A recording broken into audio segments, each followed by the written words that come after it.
ભાજપનો ટેકો એટલા માટે જાહેર કર્યો છે કે હું અપક્ષ ઉમેદવાર mayor Rajeshbhai Govindbhai ward number 13 Rajkot RMC અને મારું નિશાન હતું ટ્રક ખટારો.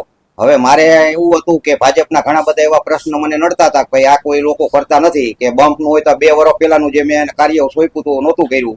પછી કોઈના વેરાતા હાથ હજાર હતા એ 2000 ની જગ્યાએ હાથ કરતા હતા એ કોઈ મારું કામ નહોતું કરતા. એટલે મારું ઉપરથી જે એના મોવડી મંડળમાંથી ફોન આવ્યો કે તમારા બધા કાર્ય થઈ જશે, તમે અમારા ભેગા સાથ દો અને જે ભારતનો વિકાસ અત્યારે હાલે એમાં તમારું થોડું યોગદાન હોય તો સારું. એટલે મેં આ લોકોને કીધું કોઈ વાંધો નહીં, મને ખેંચો કઈ પ્રોબ્લેમ નથી, એટલે હું ભાજપની અંદર જોડાઉં છું.